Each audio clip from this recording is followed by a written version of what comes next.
Quero convidar você a abrir a sua Bíblia ou ligar a sua Bíblia em Tiago capítulo 2. Tiago capítulo 2. Nós vamos ler juntos aqui do verso 14 ao verso 26.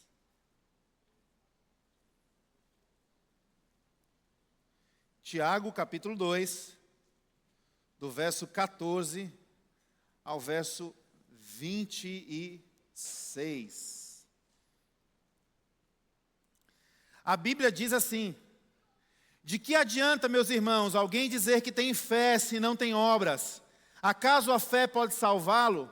Se o irmão ou irmã estiver necessitando de roupas e do alimento de cada dia, e um de vocês lhe disser, vá em paz, aqueça-se e se alimente até satisfazer-se, sem, porém, lhe dar nada, de que adianta isso? Assim também a fé, por si só, se não for acompanhada de obras, está morta. Mas alguém dirá, você tem fé e eu tenho obras, mostre-me a sua fé sem obras e eu lhe mostrarei a minha fé pelas obras. Você crê que existe um só Deus? Muito bem, até mesmo os demônios creem e tremem.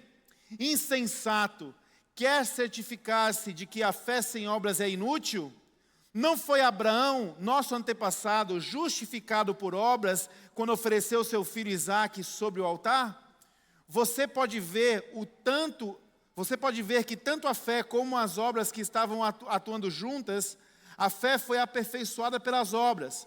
Cumpriu-se assim a escritura que diz, Abraão creu em Deus, e isso lhe foi creditado como justiça. E ele foi chamado amigo de Deus. Vejam que uma pessoa é justificada por obras, não apenas pela fé. Caso semelhante é o de Raabe, a prostituta. Não foi ela justificada pelas obras quando acolheu os espias e os fez sair por um outro caminho? Assim como o corpo sem espírito está morto, também a fé sem obras está morta. Pai, nesta manhã nós queremos mais uma vez nos colocar diante do Senhor com o coração e a mente abertas para ouvirmos da Tua palavra. Que o Senhor possa iluminar o nosso caminho e que esta manhã seja uma manhã de encontro com o nosso Jesus que está no nosso meio, porque a Tua palavra nos diz que onde dois ou mais estiverem reunidos, ali o Senhor está. Encontro também com o Teu Espírito Santo, que é capaz de nos trazer a consciência, o juízo, é capaz de endireitar os nossos passos. Nesta manhã, Senhor, eu oro para que esta palavra possa nos recolocar diante daquilo que o Senhor tem para nós. Estamos vindo de uma semana atarefada, uma semana de lutas, uma semana talvez de dor, mas nessa manhã que o nosso espírito, o nosso coração, nossa mente sejam cativos ao Senhor e que nós possamos desfrutar da boa porção que o Senhor preparou para nós. Nós oramos por isso em nome de Jesus e a ponte diz: Amém. Fé e obras. Esse foi um texto bem desafiador para Lutero. Lutero, quando se deparou com o texto de Tiago, primeiramente ele ficou um tanto quanto enraivecido, indignado.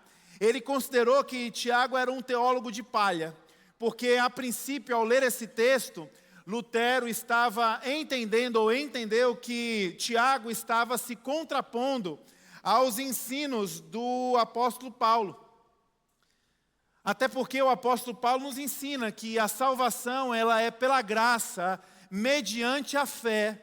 E agora como é que eu estou diante de um outro texto que está dizendo, acaso a fé pode salvá-lo? Tiago fala sobre isso no começo do seu texto, ele coloca em xeque a fé. A fé da qual o apóstolo Paulo nos ensina que nós, por meio dela, recebemos a graça que nos dá a salvação. O Tiago está dizendo, acaso a fé pode salvá-lo? Ele coloca esta fé em xeque. E no verso 26, o Tiago ainda vai além.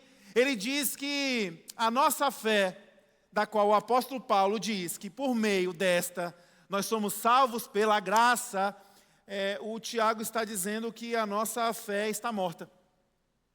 E aí o Lutero, ele se indignou com isso. Isso não fez muito sentido na cabeça dele. Até porque Lutero fora iluminado pelo Espírito de Deus. E Lutero, então, ele caminhou contra uma maré, a maré de uma religião que sustentava a caridade, a penitência, a indulgência. O que seria isso? A caridade era uma atitude de bondade com alguém que estava na miséria, a fim de que, à medida que eu sou caridoso com esta pessoa, eu estou condicionando que Deus precisa ser caridoso comigo. A indulgência é esta ideia de que com o dinheiro, com aquilo que você produz de riqueza, você pode adquirir riquezas em Deus, à medida que você cede ou entrega estas riquezas para uma instituição religiosa. A penitência é esta ideia de que o seu sacrifício humano, aquilo que você consegue fazer através de uma promessa, uma longa caminhada, uma subida de escadaria, de joelhos, aquilo que você se sacrifica para poder elevar a sua moral, e isso vai te dar benefícios perante o divino. Então o Lutero, ele vem remando contra esta maré, entendendo que não há nada que o homem possa fazer ou produzir que lhe garanta a salvação. E diante disso ele tropeça então e encontra os textos de Tiago, e Tiago está dizendo, olha, a fé sem obras é morta. E Lutero então, a princípio, ele fica chateado com isso. Aliás, muitos de nós, ainda no meio cristão, sustentamos esse tipo de cultura. A cultura de que, eu estou num propósito aqui. A cultura de que eu estou aqui fazendo uma coisa, e porque eu estou fazendo isso, eu vou conseguir condicionar Deus a agir comigo desta forma. Um exemplo que eu acho curioso e engraçado, muitas vezes, né? A Bíblia nos ensina sobre jejum. E um episódio que me chama muita atenção sobre o jejum é quando Jesus ele envia os seus discípulos de 2 em 2 para evangelizar, para curar, para libertar quem estava em cativeiro espiritual. Jesus ele passa por uma situação da qual ele recebe 2 dos seus discípulos, e esses 2 discípulos eles estão feridos, rasgados, indignados, porque na atitude da evangelização de um certo indivíduo que estava dominado e cativo por espíritos malignos, houve ali um conflito físico. E Jesus olhou para os seus discípulos e disse, olha, existem castas, existem espíritos do mal, existem demônios, que eles só saem através do jejum e da oração. Jejum e oração. Aí nós que vivemos talvez num país extremamente supersticioso, nós pegamos muitas vezes o jejum e a oração como se isso fossem instrumentos nossos, poder que nós temos para mover a mão de Deus em nosso favor. Irmãos, vamos pensar assim. Existe um irmão que está cativo, preso por um espírito maligno. Este irmão, ele encontra comigo. Você acha que o espírito maligno que está tornando esse irmão cativo, ele vai olhar para mim e dizer assim, será que ele tomou café da manhã hoje? E ele está em jejum, eu não consigo suportar. Será que é assim? Será que o jejum e a oração são esses pozinhos mágicos? Eu passei por uma cena que me deu um apoio muito grande no entendimento do que Jesus está ensinando sobre jejum e oração. Eu, durante 17 anos da minha vida, participei de um movimento na beira-mar de Fortaleza, onde no anfiteatro nós tínhamos a oportunidade de pregar a palavra de Deus nesse ambiente aberto, diverso, público. E uma noite em especial, enquanto eu ministrava ali, eu percebi uma jovem que ela estava numa postura e numa contrição corporal que denotava que aquela menina estava numa luta. E ao decorrer do encontro ali, próximo ao final do encontro, eu percebi dois indivíduos assim, lá em cima do anfiteatro, conversando. E pela forma que eles estavam conversando ali, se referindo àquela menina, eu percebi que eles eram uns irmãos assim mais avivados, né? Uns irmãos do reteté, né? E aí, quando terminou a mensagem, veio a música, terminou a música, eu fiquei com desejo de abordar aquela moça, mas aí eu fui interpelado por algumas pessoas que começaram a conversar comigo, então eu fiquei com uma visão panorâmica, conversando com as pessoas e vendo aquela moça ali, e aqueles dois rapazes descendo a escadaria, porque naquele momento aquela moça começou a tremer, parecendo que estava tendo um ataque epilético. E eu pude ver a cena daqueles irmãos muito bem intencionados na tentativa de ministrar aquela moça, lidando com uma certa frustração de não conseguindo ministrar a moça, dando lugar a uma ira, e aquilo que era para ser um momento de ministração do Espírito Santo de Deus, começou a se tornar um extravasar da insegurança e da ira daqueles irmãos, a ponto deles tentarem pegar a moça e começar a chacoalhar aquela moça, apertando a mão na cabeça, e nós tivemos que ir ali, não para exorcizar a moça, nós tivemos que interferir naquele negócio para exorcizar os irmãos. Então, aquele momento me deu um entendimento acerca do que Jesus disse para os discípulos. Há castas que só saem com jejum e oração. Há demônios, há espíritos malignos que só saem com jejum e oração. E eu suponho que Jesus deve ter dito isso aos seus discípulos, porque o jejum e a oração que nós fazemos, meus irmãos, eles exorcizam os nossos espíritos malignos. Eles exorcizam e nos libertam das nossas opressões. Existe um ditado popular que diz assim: quando um não quer, dois não brigam. Aqui, Tiago está nos dando um entendimento, irmãos, de que assim como a oração, assim como o jejum, são as obras. E estas coisas, elas não são o poder que o homem tem de mover as mãos de Deus em seu favor. Estas coisas é o poder de Deus movendo as nossas mãos. Ou seja, quando eu faço jejum e me consagro em oração, e eu me coloco numa situação de batalha espiritual, um exemplo, uma situação de uma libertação, não é o jejum em si que tem um poder de libertar alguém, mas é o jejum que me preparou para que eu possa ter domínio do Espírito Santo de Deus e discernir o que eu preciso fazer em Deus para que a libertação aconteça. Aqui nós não estamos tratando de dois assuntos. Nós não estamos tratando de fé e de obras. Esse foi o equívoco que o Tiago foi interpretado por Lutero. Ele está falando que as obras são mais importantes que a fé. Esta não é a questão central do ensinamento. A questão central deste ensinamento é que Tiago está nos alertando, nos chamando a atenção, nos trazendo a consciência de que no ambiente religioso existem dois caminhos para a fé. Uma fé que é verdadeira e uma fé que é mentirosa.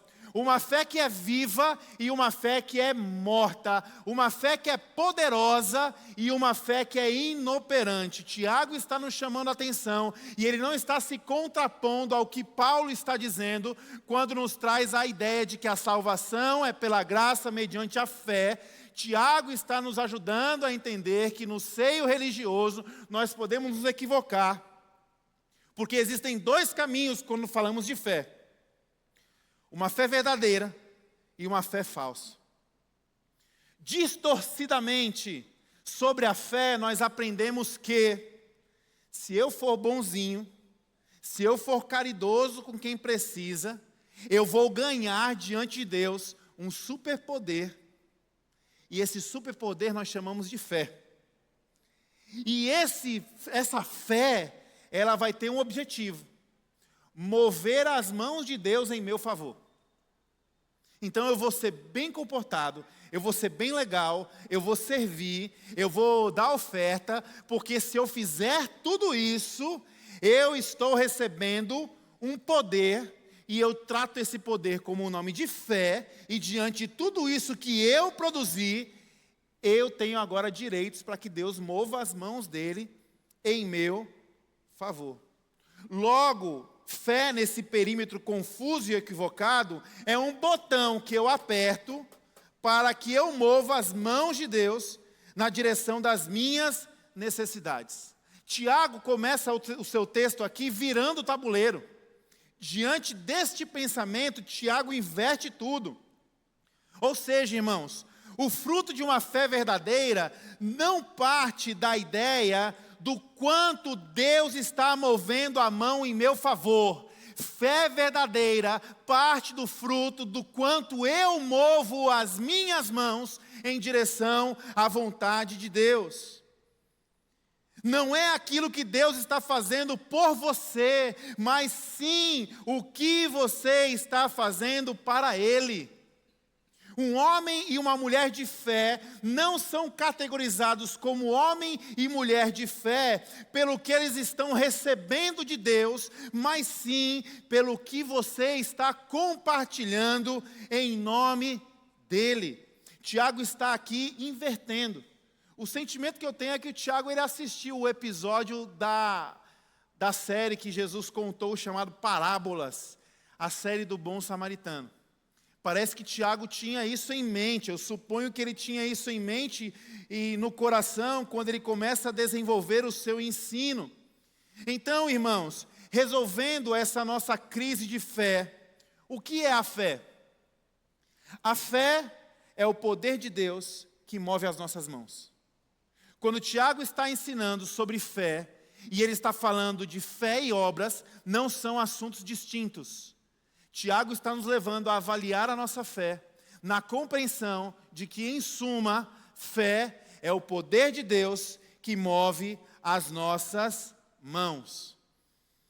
Em outras palavras, e evoluindo o nosso pensamento e raciocínio, para a fé cristã, crer não é o bastante. Para a fé cristã, saber não é o suficiente. Nós estamos aqui sendo descortinados por Tiago a compreender que a fé que atinge a nossa consciência, o nosso sistema de crença, se ela é viva, genuína, verdadeira e poderosa, ela vai agora configurar a forma como nós estamos vivendo no mundo em qual vivemos. Ela vai configurar as decisões que nós tomamos enquanto nós estamos atravessando esse mundo. Ela vai configurar como eu e você nós tratamos as pessoas que atravessam o nosso caminho ao longo da rotina. Entenda, aquilo que nos foi dado pelo Espírito Santo de Deus, quando os nossos olhos foram abertos para a boa nova do Evangelho, de que Cristo é o nosso Redentor, isso foi nos dado a título de uma libertação. O que é a salvação? A salvação, ela é a libertação de uma consciência que estava obscurecida pelo pecado. E o fruto da obscuridade é nos levar para o lugar do isolamento. Adão e Eva, quando pecaram, eles correm para dentro de um lugar escuro. Eles se escondem de Deus, eles se escondem de si, eles se escondem um do outro e eles se escondem da criação. Eles se omitem, é o lugar da omissão. Quando nós somos libertos, nós saímos desse ambiente da escuridão. E presta atenção nisso, olha que bonito. Isaías 61, verso 1 nos diz isso. Isaías, um profeta que viveu 700 anos antes de Jesus. Ele está falando acerca de Cristo. Ele diz: o Espírito do Senhor está sobre mim, porque o Senhor me ungiu para levar as boas novas aos pobres. Ele me enviou para cuidar dos que estão com o coração quebrantado, para proclamar liberdade aos cativos e libertação aos prisioneiros. Nós somos libertos. Quando o Evangelho e a Boa Nova de Cristo nos alcança, em nós a liberdade. E a pergunta é: liberdade para quê? Que liberdade é essa? Que tipo de libertação é essa? A Septuaginta, o que é isto? Dentre outras tantas, Septuaginta é a mais antiga tradução da Bíblia hebraica para o grego e depois para a língua franca do Mediterrâneo, nos tempos de Alexandre o Grande. A Septuaginta sugere que a palavra prisioneiros, ela significa são cegos recuperando a visão. O que é a libertação que nós recebemos em Cristo Jesus através da boa nova do Evangelho? Nós estamos agora recebendo visão. Ou seja, se o pecado nos levou para o lugar da obscuridade, da escuridão, da solidão, da dor, da culpa, do medo, do isolamento, a salvação agora nos leva para um ambiente da luz, um ambiente onde nós temos visão, onde nós enxergamos, onde nós somos desalienados.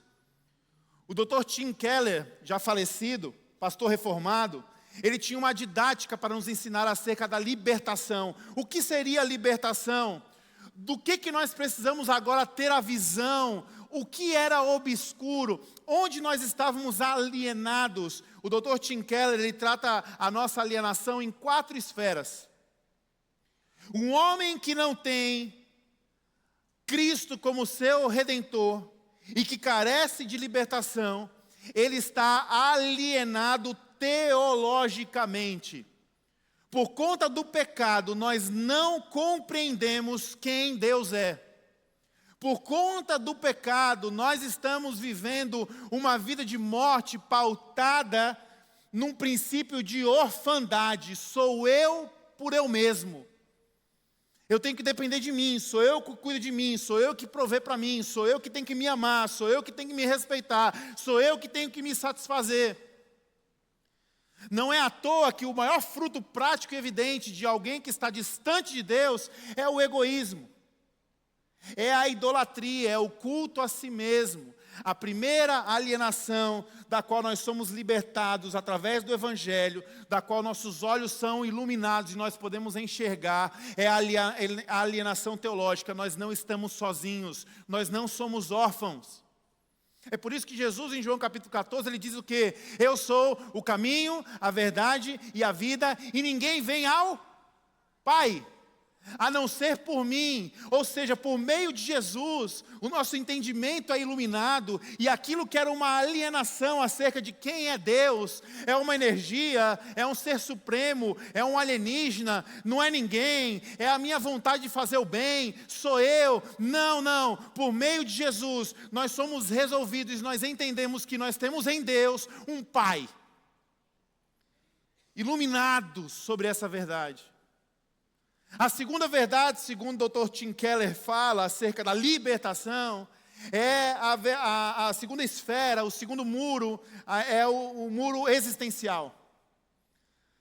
Um homem só compreenderá o seu propósito a existir se ele compreende quem é o seu Deus.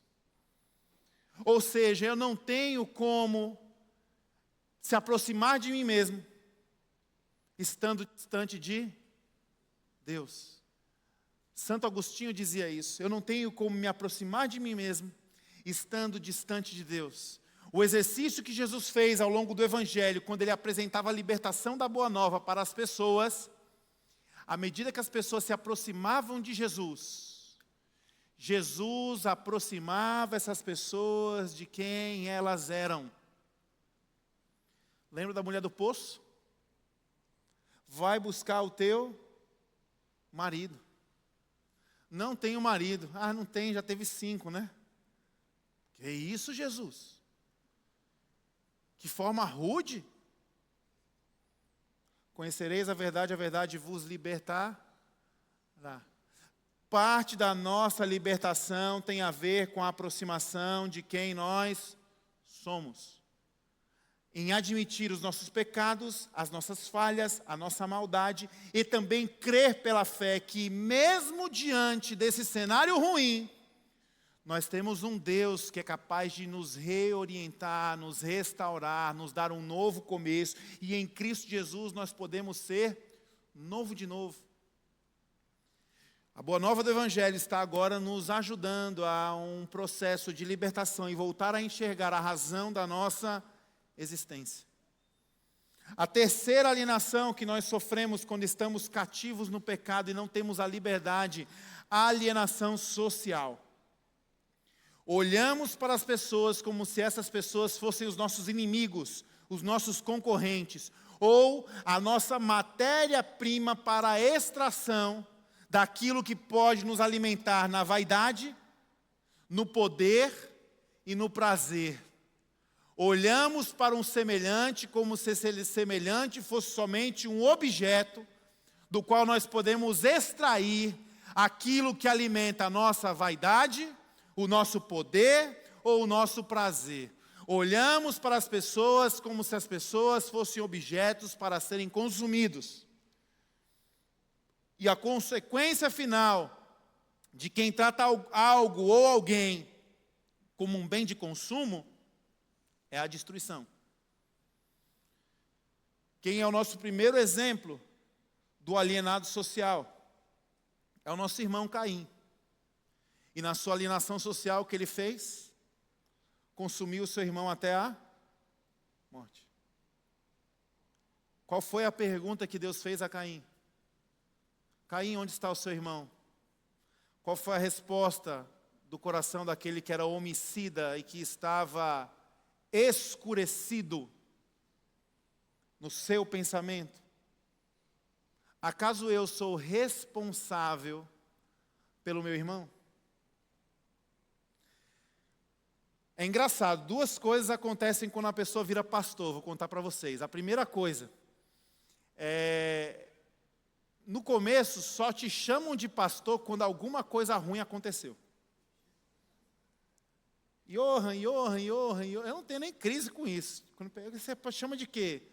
Eu chamo do que você quiser, pode me chamar do que quiser. Às vezes a pessoa diz, Johan é muito difícil. Eu digo, chama de João então, porque é a tradução do nome, né? Chama como você sente à vontade. Mas foi interessante, no começo do ministério pastoral era assim. Pastor era certeza, aconteceu uma bronca.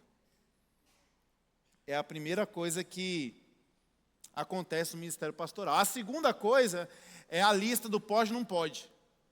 As pessoas ficam me perguntando toda hora isso. Pastor, isso aqui é pecado? Isso aqui é pecado, pastor? Pastor, eu quero saber se isso aqui está certo. Isso aqui está errado? Meu irmão, você quer saber o que é certo ou o que é errado? Você quer saber o que é pecado? Deus não nos deu uma listinha para a gente saber se sim ou não, e Ele não está interessado em fazer uma contabilidade, dizer assim, você acertou 10, errou 2, mas pela graça eu passo. Você errou uma, você errou todas, mas pela graça você está salvo. Não é isso, irmãos. O que é pecado? Pecado é qualquer atitude de responsabilidade que eu venha a ter com alguém. Isso é pecado. Os jovenzinhos, ai pastor, eu estou a fim de ficar com alguém. E aí, ficar é certo ou errado? A gente fica nessa neura. O meu lábio, encostar no lábio do outro é certo ou errado? Encostar na bochecha é certo ou errado? Encostar na mão? Não, na mão é certo. Na bochecha é certo. Na boca é errado. E na trave? Na trave... A questão não é beijar na boca ou não beijar na boca, a questão é o quanto você está assumindo a responsabilidade para com a vida de quem você tem a intenção de beijar na boca. A ideia aqui é pecado ou não é pecado, transar é pecado ou não é pecado, transar é pecado ou não é pecado, não é essa a questão é qual é a sua intenção quando você quer se comprometer intimamente com alguém, qual é a sua motivação. Porque se isso está alinhado com Deus, você vai assumir o maior compromisso responsável que um ser humano pode assumir para com o outro. Sabe qual é? Casamento. Por que nós temos que casar para poder, enfim, ter uma relação sexual aprovada diante do Senhor? Porque Deus está trabalhando em nós para que nós possamos assumir responsabilidade nas nossas relações. Então, muito mais do que um ato em si, nós estamos olhando para um propósito. Espera aí, o meu Deus existe, Ele é meu Pai. Espera aí, em Deus eu sei quem eu sou o seu Filho para manifestar no mundo as suas boas e grandes obras. Espera aí, quem está agora do meu lado não é um produto a ser consumido, quem está do meu lado é alguém que é obra-prima do meu Pai. Em outras palavras, é meu irmão e minha irmã em Cristo, do qual antes perdido, a minha postura era: eu faço com você o que eu quiser, porque eu não sou responsável. Mas agora eu assumo alto nível de responsabilidade. É o meu irmão, é a minha irmã. Somos libertos da alienação social. A quarta alienação ecológica. Nós começamos a olhar para o mundo como o jardim de Deus. Nós começamos a nos inquietar como esse mundo funciona. Nós começamos a nos perturbar, inclusive, com questões de meio ambiente. O que eu quero dizer com isso? À medida que somos iluminados na consciência de que a fé afeta as minhas motivações, meus comportamentos, como eu me enxergo diante de Deus, de mim e dos outros, eu agora sei que sou um cooperador dos desejos que Deus tem para toda a criação. Se a sua fé não tem impacto tão profundo na sua vida, a ponto de você não jogar lixo no chão, sua fé morreu, amigo. Eu me lembro uma vez que ao chegar para a celebração, no culto de uma igreja, havia uma fila de carros assim para entrar no estacionamento. E eu vejo o carro da frente baixando o vidro e jogando pelo vidro no chão uma embalagem de chocolate, aquela barra para compartilhar, que é uma embalagem grande, e uma fralda descartável usada. Pluf! Eu olhei para aquilo e aquilo me causou ira. Graças a Deus, porque o Tiago nos ensinou a converter a nossa ira em justiça de Deus, né? Aí quando o carro foi para frente, que chegou o meu carro, Deus foi tão bom que a porta do meu carro ficou próximo à fralda e ao papel que havia sido jogado no chão. Eu abri assim a porta do meu carro, peguei o papel e a fralda, botei dentro do meu carro, fechei a porta. As coisas foram andando. Tive a grata oportunidade, irmãos, de estacionar o meu carro do lado daquele carro. Quando eu desci para o culto, eu desci com um presente nas minhas mãos. Aquela família desceu do carro, eu já fui aferindo, né? Deixa eu ver onde eu estou pisando aqui, né? Paz do Senhor, irmãos. Opa, a paz! Ah, maravilha! É da família. Irmão, fiquei muito preocupado porque sua fé caiu no chão. Hã? A gente estava no engarrafamento ali, abriu, o seu vidro abriu, a sua fé caiu no chão. Não estou entendendo, irmão. Irmão está aqui, ó. Sua fé caiu no chão. Essa fralda e esse papel, sua fé. A gente vai começar a louvar a Deus agora. Quando você pegar isso aqui, em vez de você jogar no chão, você jogar no lixo. O que Tiago está nos ensinando quando ele está fazendo o comparativo de uma fé viva e uma fé morta? Ele está dizendo isso. Se a sua fé não tem poder suficiente para que você possa se comprometer com as carências, as disfunções, as distorções do mundo que o cerca, a sua fé está morta. A sua fé é uma mentira. A sua fé não existe. E se o Tiago está dizendo que nós temos que ser zelosos para com a nossa fé poderosa neste nível, quem dirá não ser generoso com quem precisa? Quem dirá não ser bem educado com as pessoas que nos servem? Quem dirá não ser piedoso com quem nos machuca? Quem dirá? A fé, então, ela não afeta somente a nossa consciência. A fé, ela produz em Deus uma libertação das nossas alienações. Por quê? Porque no fim a nossa fé não é particular, irmãos. Muitas vezes nós ficamos entrando num equívoco. Nós ficamos tentando ser polidos, educados, políticos, e nós dizemos assim, não, olha, ninguém no meu trabalho, ninguém sabe que eu sou cristão.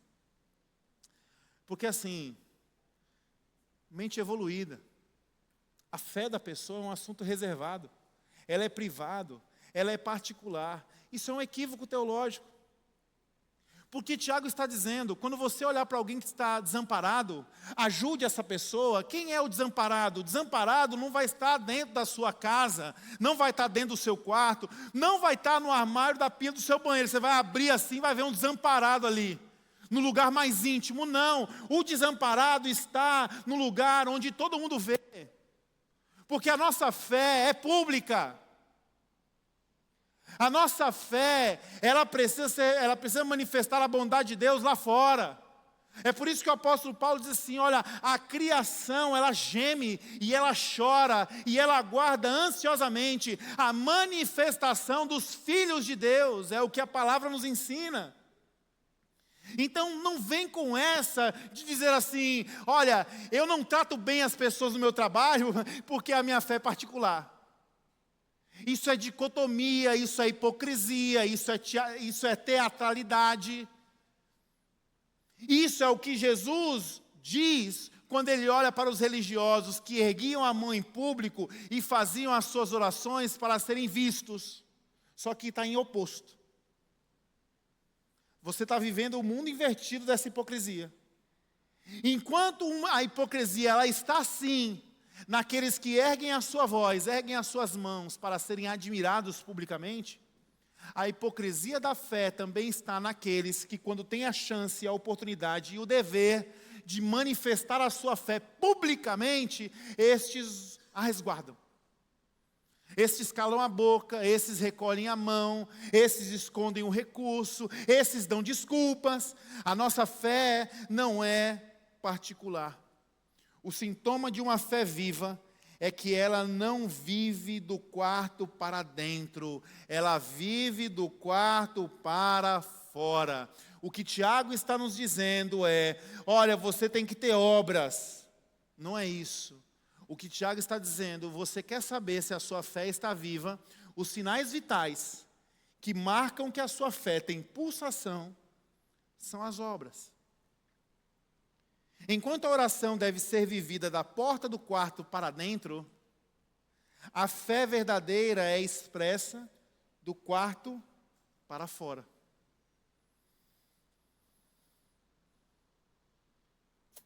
Esses dias têm sido alguns dias especiais para a minha caminhada. Eu tenho tido a oportunidade de ter alguns encontros que renovam a minha fé. É impressionante como nós temos, no seio da comunidade de Deus, esse privilégio, irmãos, de caminhar com pessoas que nós temos clareza e certeza de que elas não são desse mundo, elas não são desse planeta, elas não são naturais. Muitas vezes eu e a Vanessa, nós estamos dirigindo, indo para algum lugar, tem um tempo juntos, né? E uma das nossas conversas é essa, é dizer assim, nossa, Vanessa, fulano de tal, parece que não é daqui, né? Pela forma, por como fala, pela forma que enxerga o mundo, pela preocupação, pela sensibilidade. O que é isso? Você está expressando a sua fé lá fora. E um dos encontros que eu tive, juntamente com o Nelson, a semana retrasada, a Ponte ela faz parte de um comitê estadual, um conselho estadual, para a implantação de uma política pública contra a questão do subregistro. Em outras palavras, nós estamos envolvidos em um conselho que está pensando estratégias para que as pessoas consigam tirar a sua identidade, o seu RG. Seja isso tardio, seja isso no tempo oportuno, nós então compomos um comitê e propomos ali ajuda e solução para essa questão. Não sei se você sabe disso, uma pessoa que não tem identidade, ela não pode estudar, ela não pode acessar a saúde pública, se ela vem a óbito, ela não pode ter direito a um benefício e nem ser enterrada. Então, nós vivemos num país onde alguém que não tem a sua identidade, o seu registro, é como se fosse um estrangeiro. Não tem terra, não tem pátria, não tem direito. Então, nós estamos envolvidos nesse conselho. E 10 dias atrás, eu tive a chance de estar num encontro com a secretária estadual dos Direitos Humanos aqui do nosso estado, doutora Socorro França. Uma senhora com 81 anos de idade, que já passou mais de 60 anos servindo publicamente com essa questão da dignidade, da justiça social, da defesa dos direitos humanos. E quando eu encontrei com ela, eu encontrei para a gente conversar sobre o que a Ponte estava fazendo do ponto de vista social. E quando nós nos encontramos, ela foi perguntando, eu fui contando algumas coisas da Ponte, né? E eu fui falar do portal. E eu queria, antes de continuar, situar você do que eu estou falando quando eu falo portal. Eu queria chamar um vídeo aí, se a gente pudesse soltar, você vai entender.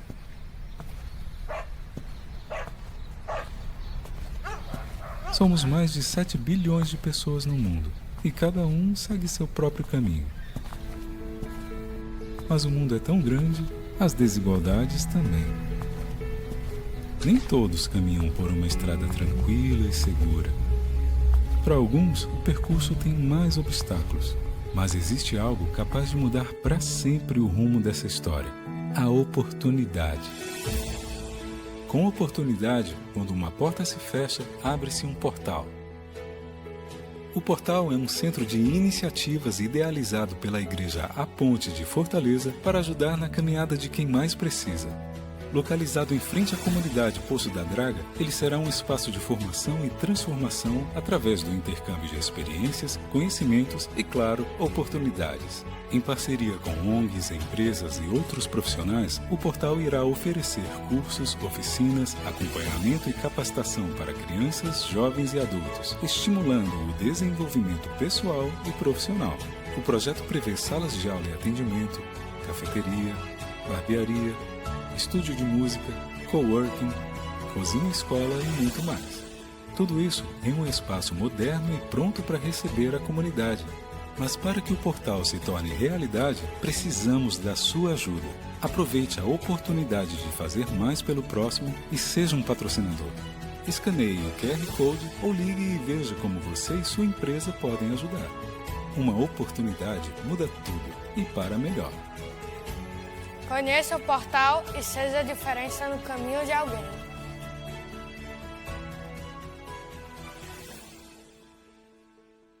Quando ela assistiu esse vídeo, ela fez 2 perguntas. A primeira foi: meu filho, que projeto lindo, que projeto maravilhoso, mas como é que você vai ter dinheiro para construir isso? E aí eu olhei para ela e sorri, dizendo assim: doutora Socorro França, esse projeto já tem 2 anos que acontece no Poço da Draga. Essa casa já foi reformada e nós já estamos lá. E ela se espantou e perguntou: mas como é que vocês conseguiram fazer isso? E a resposta é: nós conseguimos pela fé. E fé não é ficar ali de olho fechado, pulando de joelho, clamando e pedindo só que os céus se abram ali. Fé começa nessa atitude de dependência, mas ela evolui para a atitude de nos fazer levantar, e nós conseguimos ter aquele portal ali funcionando hoje, porque a fé impulsionou as nossas mãos a limpar o lixo, a pintar as paredes, a fazer as faxinas, a ajudar as pessoas, a abraçar quem estava chegando. A fé foi o poder de Deus que moveu as nossas mãos. E o portal está ali. E ela fez uma segunda pergunta, que aí eu fiquei constrangida, assim, me pegou na calça curta. Ela perguntou assim, e por que esse nome Portal? Porque assim, portal é coisa de espírita, né? Aí eu fiquei calculando rota assim. O que eu respondo, né?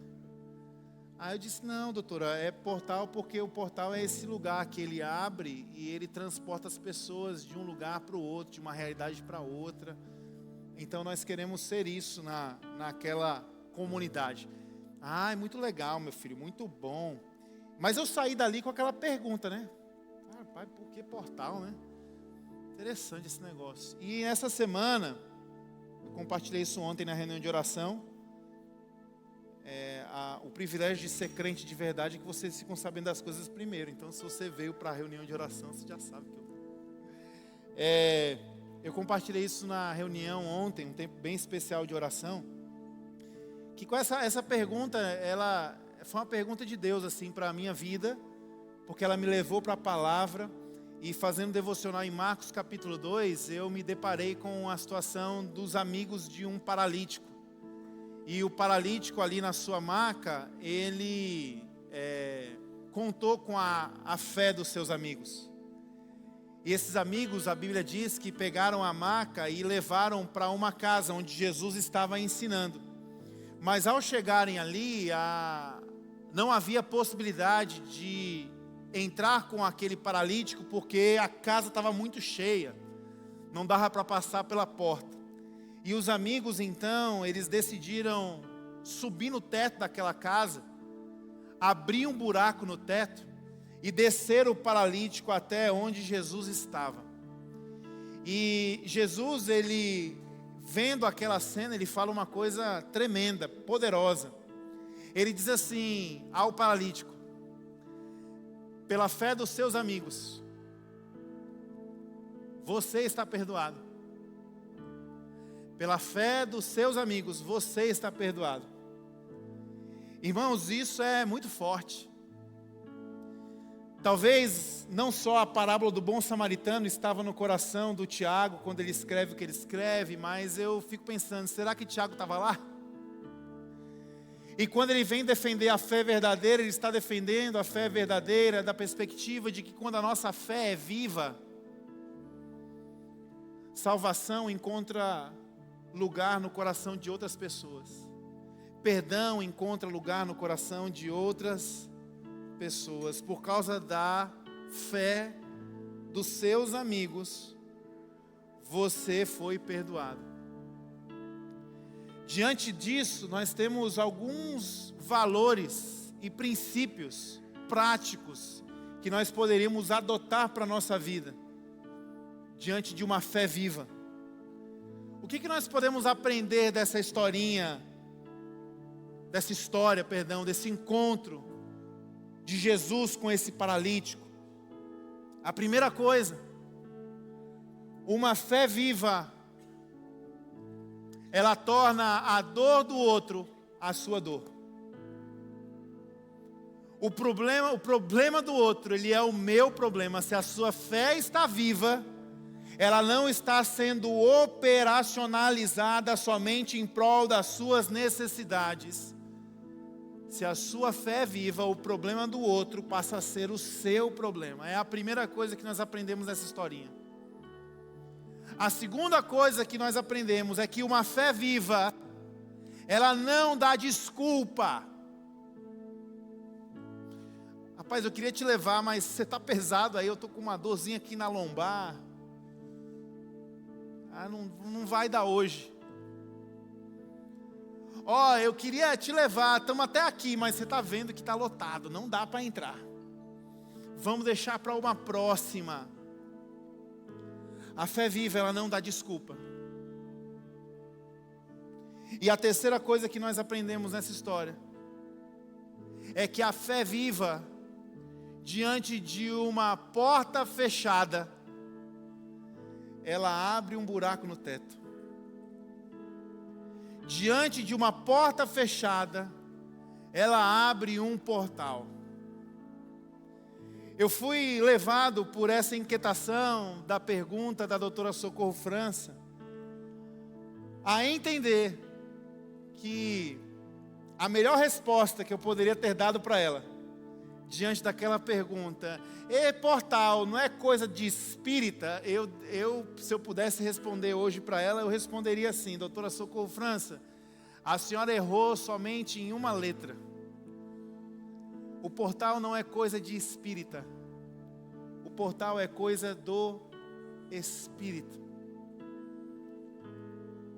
Deus está nos chamando para que a nossa fé viva possa abrir portais. E que por meio da nossa fé nós possamos contemplar Jesus dizendo para as pessoas: você está perdoado, você está salvo, você está restaurado.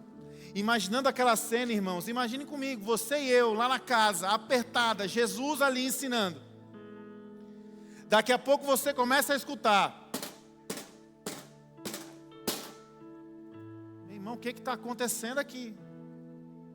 O teto se abre, a luz entra, você olha e não vê nada. Uma coisa você tem certeza: algo antinatural está acontecendo. Uma fé viva, irmãos, presta atenção nisso e guarda isso no seu coração, em nome de Jesus. Uma fé viva faz com que as pessoas que estão ao nosso redor olhem para nós e se inquietem e se espantem e dizendo: algo que não é natural está acontecendo aqui. Era para me xingar, não me xingou. Era para gritar, não gritou. Era para bater, não bateu. Era para me tratar indiferente, não tratou. Era para se vingar e perdoou. Alguma coisa antinatural está acontecendo aqui. Foi aquilo que aconteceu lá. Quando a fé de um cristão é revelada, as pessoas elas se espantam com isso, porque não é natural. Porque aquelas pessoas que estão na escuridão, quando elas percebem a luz, a princípio, isso choca, isso espanta. Não é à toa que nós vivemos num país onde qualquer mínimo gesto de honestidade, de verdade e de respeito, a corrupção ela é tão alastrada no coração humano, que quando você é honesto as pessoas se espantam, sim ou não? O que acontece ali? Olha só, movimento da fé. O que é antinatural chama a atenção das pessoas. Mas nossa fé está em quem, gente? Em Jesus. As pessoas elas se espantam com a nossa vida, mas rapidamente elas voltam os seus olhos para Jesus. As pessoas se espantaram e foram surpresas pelos amigos que tinham aquela fé, mas rapidamente a fé daqueles amigos fazem com que todos que estão naquela casa voltem os seus olhos para Jesus. Deus está nos chamando para viver esta fé. O texto final de Tiago, ele é um quebra-cabeça interessante, porque em defesa disso tudo, ele fala de dois exemplos. Abraão, pai da fé. Quando ele cita o exemplo, aí já me dá vontade de sentar já. Poxa, Tiagão, eu estava achando que eu estava indo lá, que eu ia conseguir, que eu ia chegar. Aí você vem dizer que é Abraão. Ih, eu vou embora, quem sou eu que pede Abraão? Abraão está longe demais, eu não consigo. Mas depois o Tiago ele vai falar da Raabe. Uma mulher pagã, impura, dona de um comércio que vendia prazer. Parece que o que o Tiago está dizendo é o seguinte: se você se sente um religioso e acha que está tudo certo, porque você se segura na sua religião, até o pai da sua fé, ele experimentava viver diante de Deus, transbordando a sua fé em boas obras. Então, se você está achando que você é demais, até o Abraão, que era o Abraão, fazia isso. Agora, se você é do meu time, que puxa a corda para baixo, né, e diz assim: não dá não, Abraão não dá não, eu vou sentar aqui. Parece que o Tiago está dizendo assim: não senta não, Porque se Abraão para você é demais, até mesmo aquela mulher envolvida num comércio de prazer, até mesmo aquela que não tinha valor nenhum, que não podia fazer nada, não tinha moral para nada, Deus está usando. Em outras palavras, se você acha que você tem uma boa moral, uma boa vida, um bom testemunho, torne a sua fé pública, porque uma fé verdadeira, ela resulta em frutos de justiça e de bondade. Por causa da nossa fé, pessoas precisam ser perdoadas, restauradas, amadas, abraçadas. E se você acha que a sua vida não está em ordem, está bagunçada e que você não presta para nada, Raabe também foi um exemplo. Então se levanta. E à medida que você exerce a sua fé, experimente Deus ajeitando a sua vida, ajeitando os seus caminhos, ajeitando os seus pés, aparando as tuas arestas. É de Abraão a Raabe, ou de Raabe a Abraão. Tiago está nos conclamando a vivermos isso. Sobre uma verdade, e eu termino agora.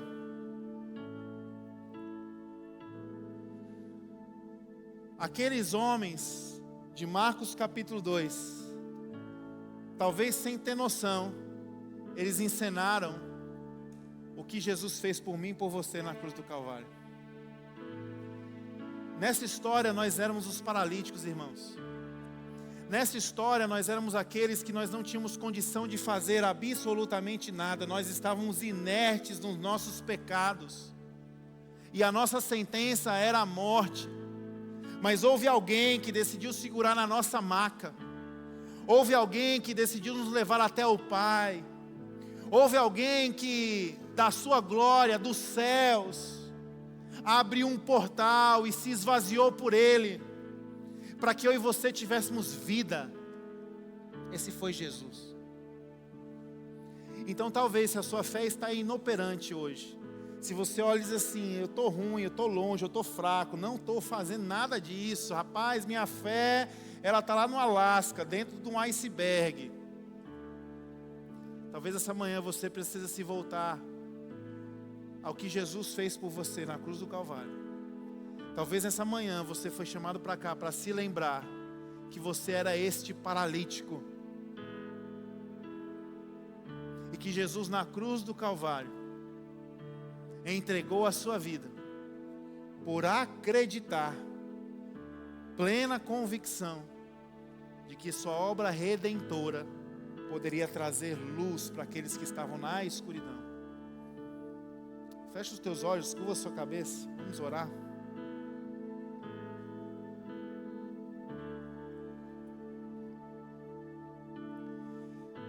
Pai, nessa manhã nós nos reunimos aqui para mais uma vez sermos conduzidos, guiados, iluminados pela Tua Palavra. A minha oração, Senhor, é que a nossa fé, a minha fé, a fé dos meus irmãos, não seja essa fé morta, essa fé mentirosa, essa fé inoperante, essa fé egoísta, essa fé mentirosa. Senhor, nós oramos por uma fé viva, por uma fé contagiante, por uma fé que nos transporta para o problema, a dor das pessoas, nos munindo da responsabilidade que esses são os nossos problemas, são as nossas dores também. Senhor, que o Senhor continue nos conduzindo, como esta igreja que,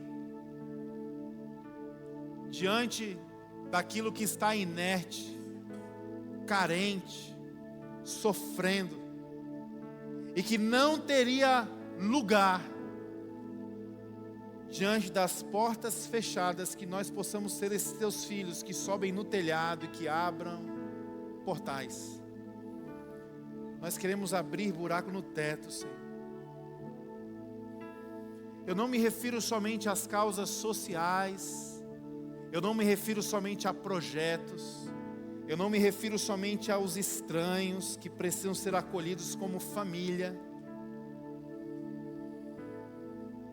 Eu quero partir dos nossos lares, Senhor.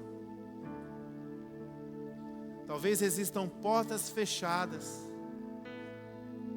que foram lacradas por uma fé morta, uma fé inoperante, uma fé mentirosa. E que nessa manhã,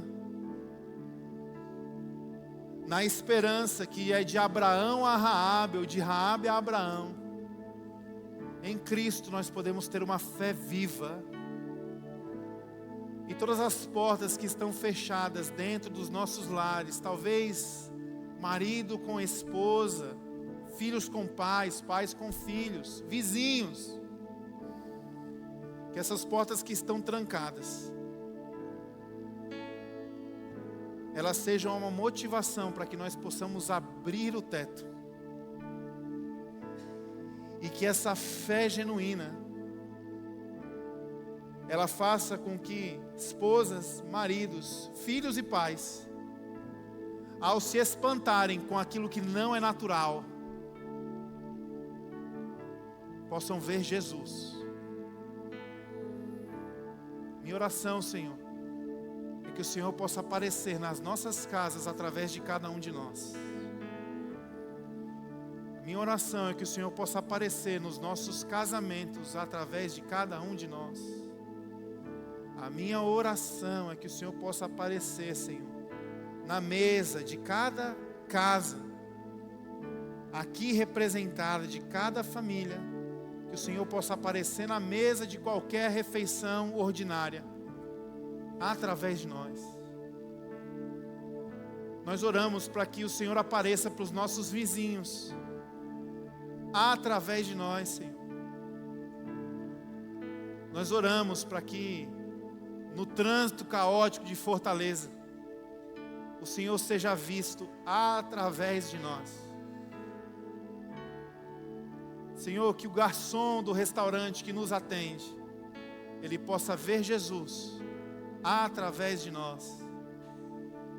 Que os nossos patrões, funcionários, nessa semana, que eles possam ver Jesus no ambiente de trabalho, através de nós.